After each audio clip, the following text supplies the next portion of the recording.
प्यारे बच्चों, आज का क्लास आप सभी बच्चों के लिए बहुत ही ज्यादा इंपॉर्टेंट है क्योंकि आज के क्लास में हम लोग पढ़ने वाले हैं 12th क्लास के बायोलॉजी का 70 मोस्ट इंपॉर्टेंट ऑब्जेक्टिव क्वेश्चन। और यहां से हर एक बार आपके बोर्ड परीक्षा में प्रश्न पूछे जाते हैं। तो बच्चा पार्टी, आज का क्लास बहुत ही ज्यादा इंपॉर्टेंट है, इसलिए आज के क्लास को आप सभी ध्यान से देखिएगा और आज के क्लास में दिए जाने वाले इस 70 ऑब्जेक्टिव को आप लोग अच्छे से याद भी करते चलिएगा। ओके जी, चलिए फिर क्लास को स्टार्ट करते हैं। सारे बच्चे हमारे साथ चैट सेक्शन में आंसर को भी लगाते चलिएगा। ओके जी, चलिए क्लास को स्टार्ट करते हैं। और पहला नंबर सवाल जो है आपके सामने है, बता दो क्या होगा इसका सही जवाब। निम्नलिखित में किसमें बाह्य निषेचन होता है? In which of the following external fertilizer occurs. क्या होगा?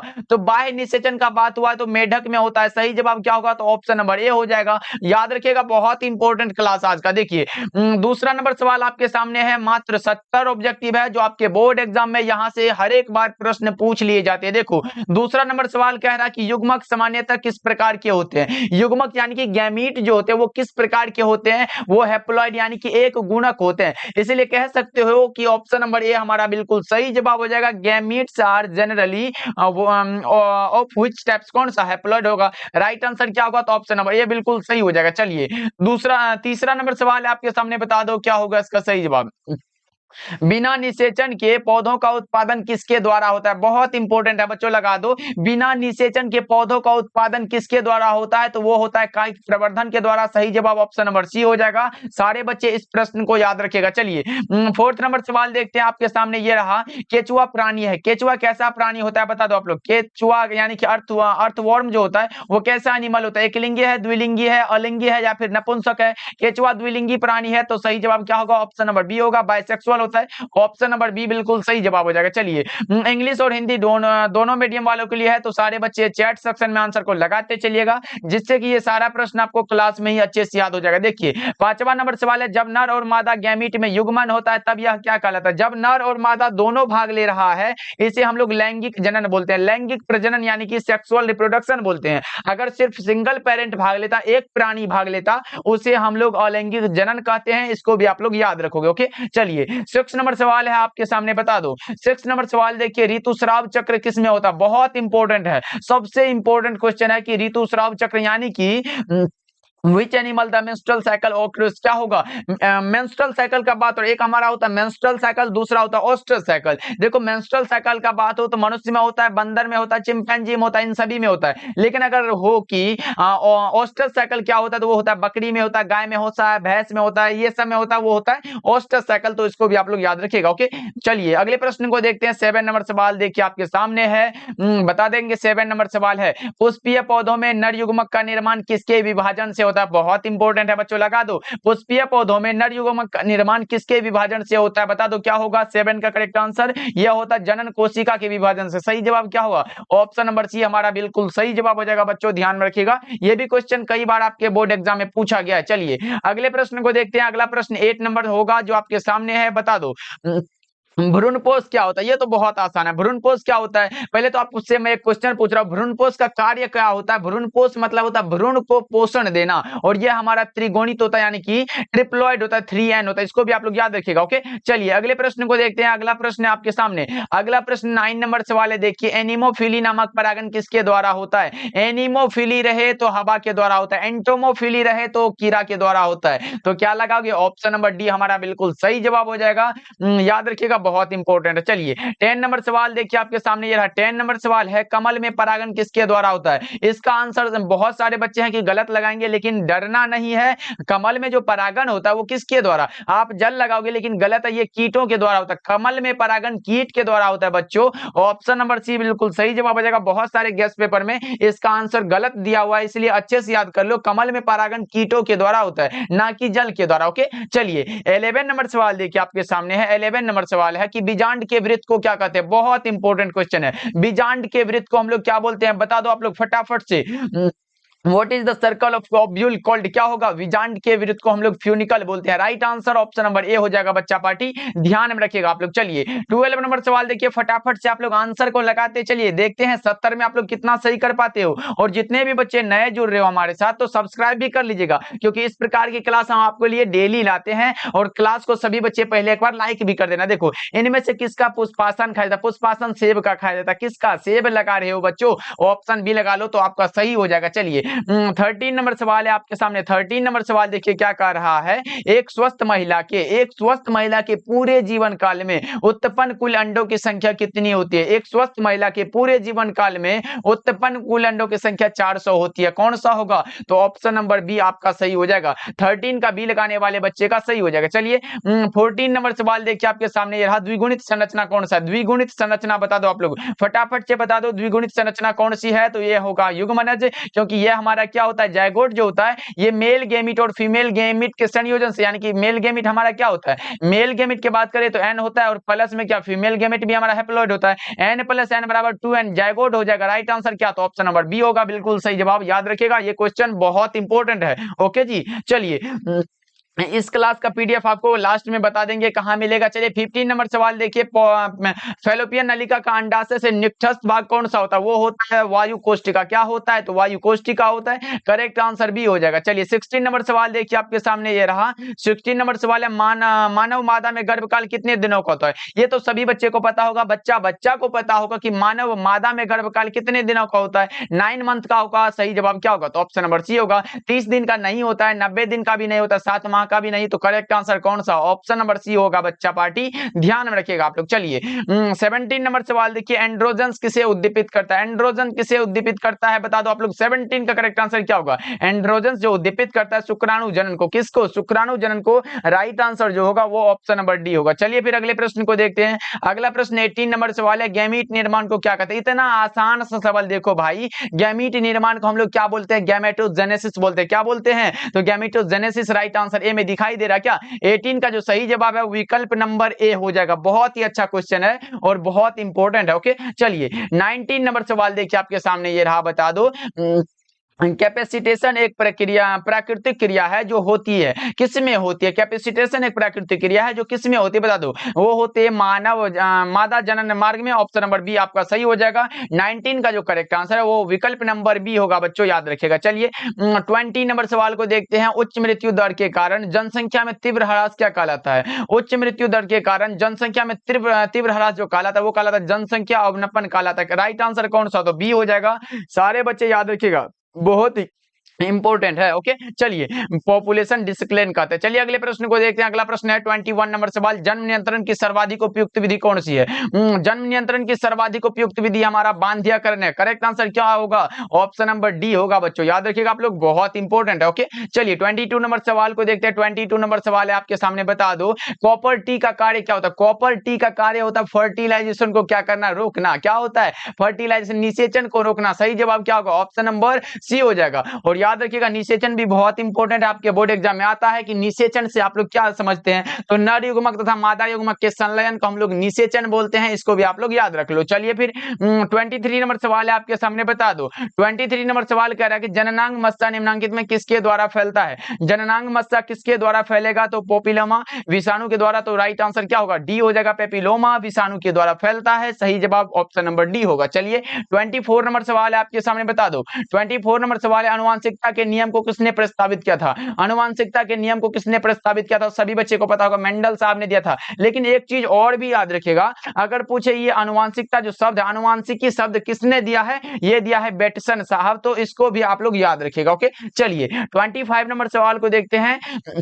25 नंबर सवाल है आपके सामने, मानव नर की आनुवंशिक पहचान किसके द्वारा की जाती है। मानव नर की आनुवंशिक पहचान किसके द्वारा की जाती है। 25 का राइट आंसर बता दो बच्चों, क्या होगा, यह किया जाता है लिंग गुणसूत्रों के द्वारा। तो right answer option number D हो जाएगा। सारे प्रश्नों को आप लोग याद करते चलो बच्चों, बहुत इंपॉर्टेंट है। चलिए फिर 26 नंबर सवाल देखिए, एक जीन जोड़ा दूसरे जीन जोड़े के प्रभाव को क्या करता है, तो रोकता है। किसमें रोकेगा भाई, एक इस प्रश्न को एक बार ऐसे पूछा गया था कि एक जीन जोड़ा दूसरे जीन जोड़े के प्रभाव को को दबा देता है उसे हम लोग क्या बोलते हैं, उसे हम लोग एपिस्टेसिस बोलते हैं। और इसी प्रश्न को घुमा के ऐसे भी पूछ दिया तो वही आंसर तो हमारा वही होगा, कौन सा, एपिस्टेसिस बोलते हैं, तो एपिस्टेसिस ही होगा। चलिए 27 नंबर सवाल को देखते हैं बच्चों, क्लास को लाइक कर दीजिएगा आप लोग। देखो मेंडल ने कार्य किया, मेंडल ने किस पर कार्य किया था, उद्यान मटर पर, मेंडल ने कार्य किया था उद्यान मटर पर, सही जवाब ऑप्शन नंबर सी हो जाएगा। तो क्या करिएगा सारे बच्चे याद रखिएगा इसको। चलिए अगले प्रश्न को देखते हैं, 28 नंबर सवाल है, मेंडल के नियम का एक अपवाद है, मेंडल के नियम का कौन सा एक अपवाद है, क्या वो प्रभाविता है, युग्मक की शुद्धता है,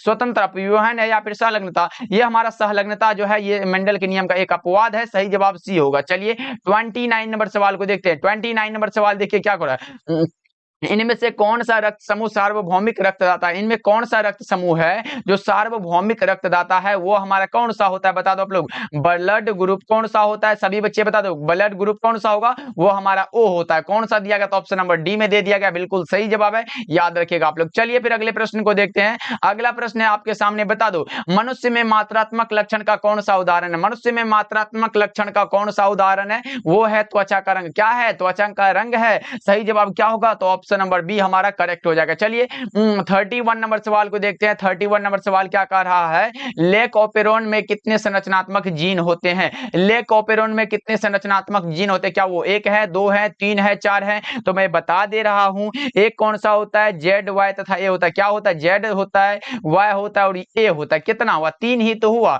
तो ऑप्शन नंबर सी हम लोग लगा सकते हैं, सही जवाब है। चलिए 32 नंबर सवाल की ओर बढ़ते हैं, 32 नंबर सवाल कह रहा है न्यूक्लिक अम्ल पॉलीमर है, न्यूक्लिक अम्ल किसका पॉलीमर होता है, न्यूक्लियोटाइड का होता है, सभी बच्चे को पता होना चाहिए, न्यूक्लिक अम्ल न्यूक्लियोटाइड का पॉलीमर है, सही जवाब क्या होगा, तो विकल्प नंबर ए होगा। चलिए 33 नंबर सवाल को देखते हैं, 33 नंबर सवाल क्या कर रहा है, वर्णांधता में रोगी नहीं पहचान पाता, किसको नहीं पहचान पाता, बता दो आप लोग, वर्णांधता में रोगी किसको नहीं पहचान पाएगा, 33 का राइट आंसर बता दो, ये लाल और हरा रंग को नहीं पहचान पाता, इसलिए हम कह सकते हैं कि ऑप्शन नंबर बी हमारा बिल्कुल सही जवाब है, लाल और हरे रंग को ये पहचान नहीं पाता। चलिए अगले प्रश्न को देखते हैं, 34 नंबर सवाल है आपके सामने, बता दो 34 नंबर सवाल क्या कर आपके सामने है, बता दो सभी बच्चे चैट सेक्शन में आंसर को। देखो क्या कह रहा है, सहलग्नता समूह की संख्या उस कोशिका के लिए क्या होगी जिसमें 2n = 14 है, तो इसमें क्या पूछा गया, सहलग्नता समूह उस कोशिका के लिए क्या होगी, यह होता है 7, सही जवाब क्या होगा, ऑप्शन नंबर सी होगा। चलिए अगले प्रश्न को देखते हैं, अगला प्रश्न 35 नंबर सवाल है, डीएनए अणु में अगर साइटोसिन 18% है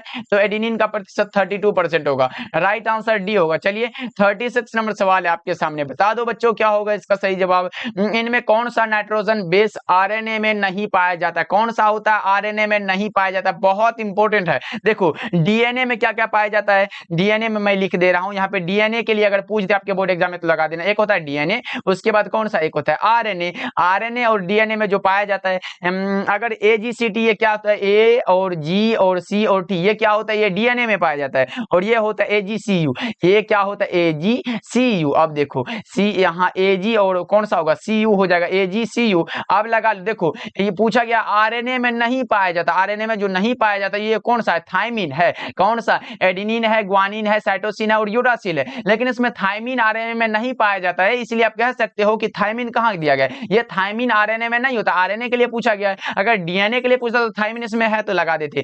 देखो आरएनए में कौन कौन है, तो साइटोसिन यहाँ पे दिखाई दे रहा है, साइटोसिन हो जाएगा, एडेनिन भी है यहाँ पे तो एडेनिन लगा देंगे, ग्वानिन भी यहाँ पे है तो ग्वानिन भी लगा देंगे, लेकिन ये थायमिन इसमें नहीं है, तो हम क्या बोलेंगे कि इसमें थायमिन नहीं है सर जी, ऑप्शन ए हमारा बिल्कुल सही हो जाएगा। ओके चलिए 37 नंबर सवाल को देखते हैं, 37 नंबर सवाल क्या कर रहा है, न्यूक्लिक अम्ल किस एंजाइम के द्वारा खंडित होता है, न्यूक्लिक अम्ल किस एंजाइम के द्वारा खंडित होता है, न्यूक्लियेजेस के द्वारा, न्यूक्लियेजेस के द्वारा, विकल्प नंबर बी हमारा क्या होगा, तो बिल्कुल सही हो जाएगा। चलिए 38 नंबर सवाल को देखिए, 38 नंबर सवाल है आपके सामने, आबादी का प्रसरण निर्भर करता है किस पर, आबादी का प्रसरण किस पर निर्भर करता है, आगमन पर भी निर्भर करता है, बहिर्गमन पर भी निर्भर करता है, स्थानांतरण पर भी निर्भर करता है, इनमें से सभी करेक्ट आंसर क्या होगा, तो ऑप्शन नंबर डी हमारा बिल्कुल सही हो जाएगा। ओके चलिए अगले प्रश्न को देखते हैं, 39 नंबर सवाल है आपके सामने, बता दो 39 नंबर सवाल कह रहा है फिलोसॉफिक जूलॉजिक नामक पुस्तक किसने लिखा? किसने लिखी है? तो ये लिखा है लेमार्क ने। क्या लिखा है? लेमार्क ने। राइट आंसर ए हो जाएगा। 39 का करेक्ट आंसर ये होगा बच्चा पार्टी,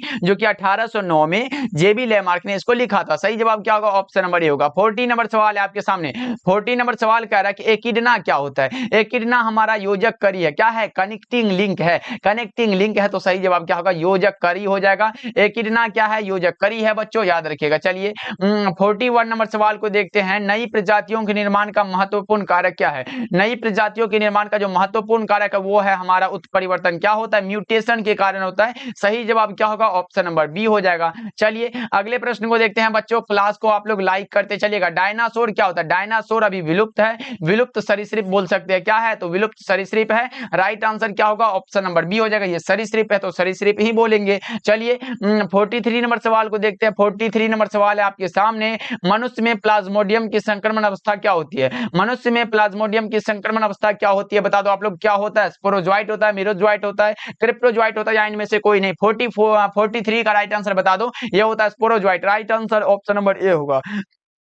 सारे बच्चे इसको याद रखिएगा। 44 नंबर सवाल देखिए आपके सामने। ये रहा 44 नंबर सवाल है। एंट अमीबा इनमें से क्या होता है? एंट अमीबा इनमें से क्या है? तो ये हमारा प्रोटोजोआ है। एंट अमीबा क्या है? प्रोटोजोआ है बच्चों, याद रखोगे आप लोग। हमारे साथ बोलते भी चलो, जैसे मैं बोल रहा हूं आप मेरे साथ दोहराते भी चलो, जिससे कि ये सारा प्रश्न आपको अच्छे से दिमाग में सेट होते चलेगा। ओके जी, चलिए। क्योंकि बिना संघर्ष के कोई भी भाई महान नहीं हुआ है अभी तक, और जब तक ना पड़े पत्थर पर चोट तो पत्थर भी भगवान नहीं होता है। इसलिए अच्छे से तैयारी करना है और सारे प्रश्नों को याद करके चलना है। और तब देखते हैं बोर्ड एग्जाम में कैसे प्रश्न छूट जाता है। देखो ट्रिपल एंटीजन टीका का उपयोग किसमें नहीं होता है? ट्रिपल एंटीजन टीका का उपयोग जो नहीं होता वो टाइफाइड के लिए नहीं होता है। टाइफाइड के लिए नहीं होता है। सही जवाब ऑप्शन नंबर सी होगा बच्चों, याद रखोगे आप लोग। चलिए फिर 46 नंबर सवाल की ओर बढ़ते हैं। 46 नंबर सवाल देखिए। अत्यधिक मात्रा में अल्कोहल लेने से, अल्कोहल के सेवन से कौन सा अंग है जो जब सबसे ज्यादा प्रभावित होता है? वो हमारा लीवर होता है। क्या होता है? लीवर, यकृत, जिसको हम लोग हिंदी में बोलते हैं। तो विकल्प नंबर क्या होगा? बी हो जाएगा। चलिए अगले प्रश्न को देखते हैं। 47 नंबर सवाल है। जुकाम यानी कि साधारण ठंड जो कभी कभी लग जाता है, कभी कभी अगर कोई समय हो उसमें कभी कभी ऐसा होता है कि पूरा ठंड लगने लगता है, बुखार की टाइप का हो जाता है, ये किसके कारण होता है? ये राइनो विषाणु के कारण होता है। क्या होता है? तो ऑप्शन नंबर सी हो जाएगा बिल्कुल सही जवाब। साधारण जुकाम, जिसको हम लोग साधारण ठंड बोलते हैं। चलिए अगले प्रश्न को देखते हैं। 48 नंबर सवाल है। विडाल परीक्षण ज्ञात करने के लिए है कौन है? विडाल परीक्षण जो होता है वो टाइफाइड के लिए, पुष्टि के लिए होता है। क्या होता है? ऑप्शन नंबर बी आपका सही हो जाएगा बच्चों, याद रखोगे आप लोग, बहुत अच्छे। चलिए 49 नंबर सवाल को देखते हैं। 49 नंबर सवाल क्या कह रहा है? वुचरेरिया बैंक्रप्टी के द्वारा क्या होता है? मैंने बताया था कि नहीं, बता दो। वुचरेरिया बैंक्रप्टी जो आदमी में फाइलेरिया रोग पैदा करता है वो हमारा क्या है? तो हेलमिंथ समूह का है। कौन सा? तो हेलमिंथ समूह का है। मैंने बताया था कि नहीं? हेलमिंथ समूह का है, मैंने बताया था कि नहीं? तो अब बता दो। वुचरेरिया बैंक्रप्टी जो आदमी में फाइलेरिया रोग को पैदा करता है, किसको? फाइलेरिया रोग के, कौन सा? ऑप्शन नंबर बी में दे दिया गया, लगा लो बच्चों, सही जवाब हो जाएगा। अगर पूछे वुचरेरिया बैंक्रप्टी जो आदमी में फाइलेरिया रोग पैदा करता है वो किस ग्रुप का होता है? वो हेलमिंथ ग्रुप का होता है। तो बच्चों इसको भी आप लोग याद रखिएगा, बहुत इंपॉर्टेंट है। चलिए 50 नंबर सवाल देखिए। इनमें से कौन जीवाणु जनित रोग है? जीवाणु के द्वारा होने वाला रोग, कुष्ठ रोग होता है, क्षय रोग होता है, हैजा होता है, इनमें से सभी लगा लो। बी वाला से डी वाला सही जवाब हो जाएगा। डी ऑप्शन होगा बच्चों, ऑप्शन नंबर डी हमारा बिल्कुल सही हो जाएगा। चलिए अगले प्रश्न को देखते हैं। अगला प्रश्न है आपके सामने, बता दो क्या होगा। 51 नंबर सवाल है। निम्नांकित किसकी अनुवांशिक विविधता भारत में सबसे अधिक है? किसकी अनुवांशिक विविधता सबसे अधिक है? बता दो। आम की है। किसकी है? तो आम की है। तो राइट आंसर क्या लगाओगे आप लोग? ऑप्शन नंबर डी लगा लो। ओके चलिए 52 नंबर सवाल है आपके सामने। 52 नंबर सवाल देखिए आपके सामने है। सर्वप्रथम निर्मित परजीवी गाय का नाम इनमें कौन सा था? सर्वप्रथम निर्मित परजीवी गाय का जो नाम था रोजी था। क्या था? रोजी। राइट आंसर क्या होगा? ऑप्शन नंबर डी होगा, बिल्कुल सही जवाब है बच्चों, याद रखिएगा। चलिए 53 नंबर सवाल को देखिए आपके सामने। ये रहा, बता दो विश्व की सबसे अच्छी दुधारू नस्ल कौन सा है? बता दो विश्व की सबसे अच्छी दुधारू नस्ल कौन सा है? तो वो है Holstein Friesian. Right answer C हो जाएगा। सही जवाब जो होगा वो ऑप्शन नंबर सी है। तो सारे बच्चे ध्यान में रखेगा। 54 नंबर सवाल देखिए। 54 नंबर सवाल है। मिट्टी को उपजाऊ बनाने में कौन सहायक होता है? वो होता है जैविक खाद। मिट्टी को उपजाऊ बनाने में सहायक होता है जैविक खाद। क्या होता है? जैविक खाद बच्चा पार्टी, याद रखिएगा, ऑप्शन बी सही जवाब है। 55 नंबर सवाल को देखिए। 55 नंबर सवाल कह रहा है कि गोल्डन यानी कि सुनहरा धान में कौन सा विटामिन पाया जाता है? सुनहरा धान में कौन सा विटामिन पाया जाता है? कितना बार मैं बता चुका हूं, विटामिन ए होता है। किसमें? सुनहरा धान यानी कि गोल्डन राइस में। कौन सा? ए हो जाएगा बिल्कुल सही जवाब। सारे बच्चे याद रखोगे। ओके चलिए 56 नंबर सवाल को देखिए। 56 नंबर सवाल है आपके सामने, बता दो शराब उद्योग में किस सूक्ष्म जीव का उपयोग होता है। शराब उद्योग में किस सूक्ष्म जीव का उपयोग होता है, तो यीस्ट का होता है। सभी बच्चे को पता होगा कि ऑप्शन नंबर ए हमारा क्या होगा, तो बिल्कुल सही जवाब हो जाएगा। ओके जी, चलिए 57 नंबर सवाल को देखिए। 57 नंबर सवाल है, जैविक खाद्य का मुख्य स्रोत क्या होता है। जैविक खाद्य का मुख्य स्रोत हमारा क्या होता है, 57 का राइट आंसर बताओगे क्या। जैविक खाद्य का मुख्य स्रोत हमारा क्या होता है, वो जीवाणु होता है, कवक होता है, साइनोबैक्टीरियम होता है, ये सब होता है। जीवाणु कहाँ है, जीवाणु कवक, जीवाणु या फिर कवक कौन सा, सी में दिया गया जीवाणु, कवक भी हो सकता है, साइनोबैक्टीरियम भी हो सकता है। चलिए 58 नंबर सवाल है आपके सामने, बता दो टी लिम्फोसाइट कहाँ उत्पन्न होता है। इतना आसान सा सवाल पूछ दिया तो हम भी लगा देंगे ना, ऑप्शन नंबर ए अस्थि मज्जा में होता है। टी लिम्फोसाइट रहे या फिर बी लिम्फोसाइट रहे, सब अस्थि मज्जा में ही होता है। चलिए अगले प्रश्न को देखते हैं। अगला प्रश्न 59 नंबर सवाल है, क्लोरेला निम्न में से क्या है। क्लोरेला निम्न में से क्या होता है, एल्गी होता है, शैवाल होता है। राइट आंसर क्या होगा, ए होगा। क्या होगा, शैवाल हो जाएगा। क्लोरेला निम्न में से क्या है, शैवाल है। सही जवाब कौन सा, ऑप्शन नंबर ए हो जाएगा। चलिए 60 नंबर सवाल को देखते हैं। 60 नंबर सवाल जो है आपके सामने है, एजोला का सहजीवी संबंध किसके साथ है, वो है एनाबीना के साथ। एजोला का सहजीवी संबंध किसके साथ है, तो एनाबीना के साथ है बच्चों।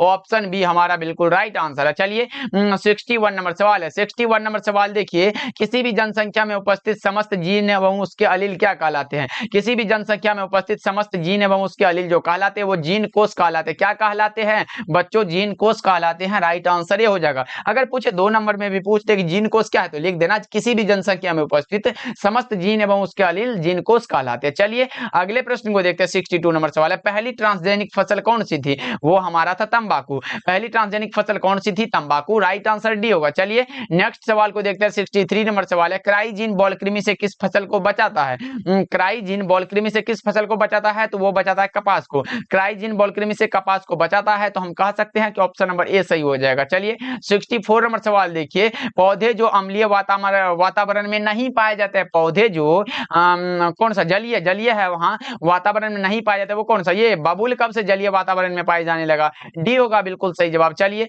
65 नंबर सवाल है, टिड्डा क्या है। टिड्डा हमारा क्या होता है, वो होता है प्राइमरी कंज्यूमर होता है, कंज्यूमर होता है। राइट आंसर कौन सा, बी होगा, प्राथमिक उपभोक्ता होता है। सही जवाब ऑप्शन नंबर बी हो जाएगा। चलिए नेक्स्ट सवाल की ओर बढ़ते हैं। 66 नंबर सवाल है, समुद्र तल पर रहने वाले जंतु क्या कहलाते हैं। समुद्र तल पर रहने वाले जंतु क्या कहलाएंगे, लेंटिक, लोटिक या फिर वेंथिक कहलाते हैं। सही जवाब ऑप्शन नंबर सी हमारा बिल्कुल सही जवाब हो जाएगा। नेक्स्ट सवाल की ओर बढ़ते हैं। 67 नंबर सवाल है आपके सामने। 67 नंबर सवाल कह रहा है कि पारिस्थितिक तंत्र में ऊर्जा का प्रवाह कैसा होता है। पारिस्थितिक तंत्र में ऊर्जा का प्रवाह आहार श्रृंखलागत कैसा होता है, एक दिशीय होता है। अगर हम यहाँ पे लिखे क्या, बकरी, यहाँ पे लिख दिया हम क्या, घास लिख दिए, घास को क्या खाती है, तो बकरी, घास को क्या, तो बकरी। अगर बकरी को लिख दिया हम शेर, तो क्या होगा, एक दिशीय होगा, मतलब एक दिशा है तो एक दिशीय होगा। राइट आंसर ए होगा। चलिए 68 नंबर सवाल की ओर बढ़ते हैं। 68 नंबर सवाल है, पादपों में सर्वाधिक पाए जाने वाले तत्व कौन सा, वो होता है हमारा कार्बन, क्योंकि इसका सबसे ज्यादा चेन प्रॉपर्टी इसी में होता है, इसीलिए करेक्ट आंसर डी हो जाएगा। चलिए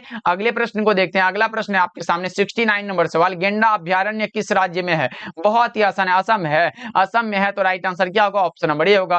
गेंडा अभ्यारण्य असम में है, सही जवाब ऑप्शन नंबर ए है। चलिए फिर 70 नंबर सवाल को देखते हैं। आपके सामने है 70 नंबर सवाल, गिर अभ्यारण्य प्रसिद्ध है किसके लिए। गिर अभ्यारण्य किसके लिए प्रसिद्ध है, चिड़िया के लिए, घड़ियाल के लिए, शेर के लिए या फिर गेंडा के लिए। शेर के लिए सही जवाब है, शेर के लिए यह प्रसिद्ध है बच्चों। ऑप्शन नंबर आप लोग सी लगा लो। ओके जी, चलिए फिर बच्चा पार्टी आज का क्लास आपको कैसा लगा कमेंट करके जरूर बताना। ओके जी, और सभी बच्चे एक बार क्लास को लाइक कर देना, चैनल पे पहली बार जुड़ रहे हो तो सब्सक्राइब भी कर लेना, क्योंकि हम आपको पता होगा कि हम आपसे पैसा तो मांगते नहीं है, कुछ भी कहीं भी आपको हम पैसा नहीं मांगे हैं अभी तक। तो आप क्या करना, चैनल पे पहली बार जुड़े हो तो सब्सक्राइब जरूर करना। ओके जी, इससे हमें क्या मिलती है, मोटिवेशन मिलती है, जब जो हम आपके लिए क्लास लाने के लिए प्रेरित रहते हैं। इसलिए सारे बच्चे क्लास को लाइक कर दीजिएगा, चैनल पे पहली बार जुड़ रहे हो तो सब्सक्राइब भी करिएगा। ओके, मिलते हैं फिर अगली क्लास के साथ।